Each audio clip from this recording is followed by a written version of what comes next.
what people say, what keeps you up at night.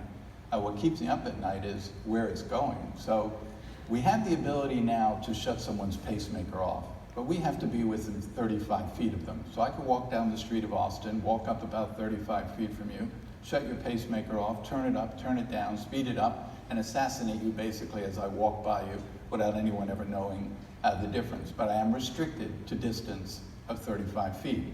An agent could pull you over on Interstate 95 on the freeway, but that agent would have to get within 35 feet of your vehicle because we know there are more than 240 computer components in the average car. So we can shut the windows, we can shut the motor off, we can turn the airbag on, we can lock the individual in the car, we can bring the car to a slow halt off to the side of the road. But again, we must be within 35 feet of the vehicle. So my question is, 5 years from now, is it 35 feet or 500 miles or 1,000 miles or 5,000 miles away where someone as a terrorist tool could do something to somebody in another country thousands of miles away? Those are the things that keep me up at night. Now, as far as identity theft, first of all, please understand that every person in this room has already had their identity stolen, including me. We've had over 3 billion identities stolen just in the breaches alone that we've witnessed. So it was very important to me to get Congress to pass a law. It took me 2 years testifying before Congress. If you go to my website, which is abagnale.com, you'll see me and click on to me testifying before Congress over 2 years, where I said to Congress that everyone should have the right to control their own data, which is what I said at Facebook on Monday.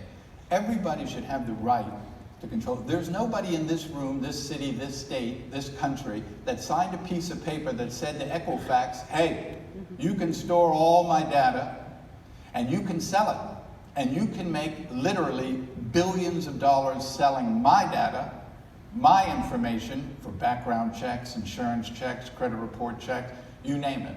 No one ever signed that piece of paper. So I believe you have the right to say, hey, Equifax, you can keep my data, but you can show it to no one unless I authorize the release of that information. And in order to do that, I had to have Congress agree to allow people nationwide to freeze their credit. That law went into effect on September 15, 2018. There is no fee. There's no fee to unfreeze it, no fees to freeze it. You can freeze your credit. And you are simply saying, the only people see my credit are the people I give permission to see my credit. So that's gone a long way now to keeping our information safe. I do simple things. I do use a credit monitoring service. I have since '92 because I like to monitor my own credit. I don't just rely on them. But any time of day, I can go to that site and 20 times a day and look at my credit. It's in real time. I see what they see. All three are there: Equifax, Experian, TransUnion. My score for that moment of that hour of that second of the day with all three bureaus. Then I can scroll down and look at my credit. So if I see something, TD Bank, auto loan, 2,000 outstanding. Whoa, I paid this auto loan off like a year ago. I can fix that. I can go to the bottom and I'll see all inquiries. Inquiries from the IRS, inquiries from my employer, inquiries from my bank, inquiries from my insurance company. So if there's something suspicious, I can act on it. I don't write a lot of checks in today's environment because if I went to CVS tomorrow and wrote a check for $9, I'd have to hand the clerk the check. On the check is my name and address and phone number, my bank's name and address, my account number at my bank, my routing number into my account, that's your wiring instructions, my signature on my signature card at the bank. Then the clerk has written on the front of the check my Texas driver's license and my date of birth. I don't get the check back, we live in truncation. I get an image of the check. The check goes to CVS's warehouse and sits for 65 days under law till they destroy it. In the meantime, anyone who sees it could rob my account, draw money out of my account, or open up and do what we refer to as account takeover by simply getting checks in the mail with their name on it, my account number, and writing checks debited against my account. I don't own a debit card. I've never owned a debit card. As you know, I've written much about credit versus debit. I never allowed my 3 sons to this day to possess a debit card. A long time ago, I asked myself a simple question: how does one remove 99.9% of their financial liability like that? And the answer is that you use the safest form of payment that exists on the face of the earth, not just this country, the world. And the answer to that question is a credit card. Credit card, Visa, MasterCard, American Express, Discover card. Not a credit debit card, but a credit card. Every day of my life, I spend the credit card company's money. I never spend one dime of my money. It sits in a money market account, it earns interest. Nobody knows where it is because nobody will ever see it.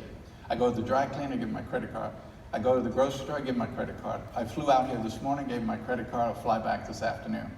I go have a boat, it sits in a marina all year long in the water, so I pay for the marina slip and I pay for fuel and electricity to it, it goes on my credit card.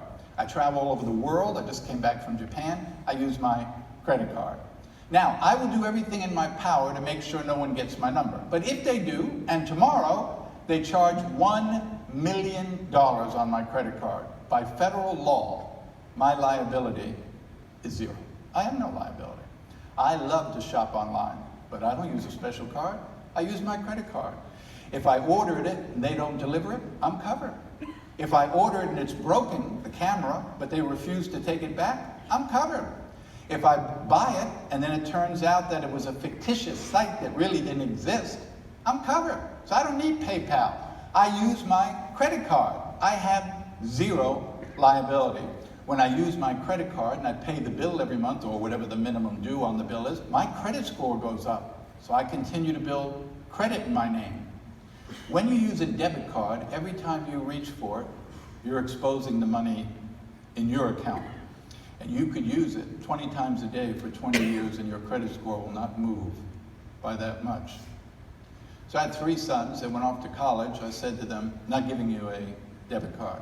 I've actually applied for a credit card in your name. So it's your card. Of course, you have no credit, you're 18. So I guaranteed it. 3 things will happen. 1, the bill comes to me and I'm responsible for the bill. So if you spend a lot of time in a bar, I'll know it because I'll get the bill every month. 2, I will set the limit on the card. Whatever I think you need for a living expense, that'll be the limit of each of your cards. And 3rd, every month that I pay the bill, it goes on your credit. So in 4 years from now, when you graduate, your credit score should be about 820, 850. You want to buy a house, buy a car, get a condo, rent an apartment, whatever it is you need to do, you'll be able to do that without me. And all 3 of my sons came out with great credit scores. One of the best things you do for your kids is to teach them early on to start building credit in their name. This is not 30 years ago when credit was, do I get the loan, do I get the car? Today, everything is based on credit. You apply for a job, they're going to check your credit.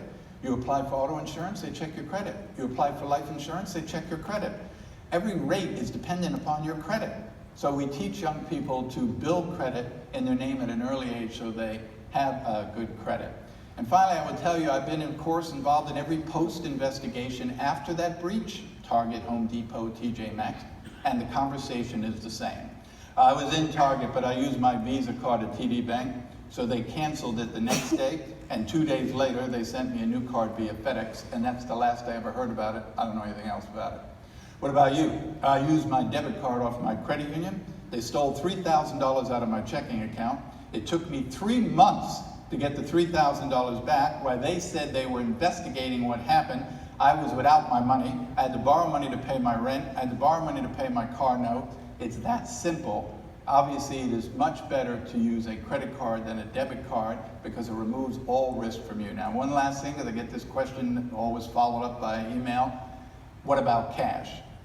I say to my bank, I only want you to provide me with an ATM card. Not an ATM debit card, not an ATM card that has a Visa MasterCard logo on it, just the bank's straight ATM card. This way, I can access cash anywhere in the world on that card, but I have zero liability because it is governed by the same laws as those credit cards are and your checking account is. It would be the bank's liability, not my liability. So that's what I use to get cash out of the machine. Been a pleasure being here. Thank you for having me. Thank you.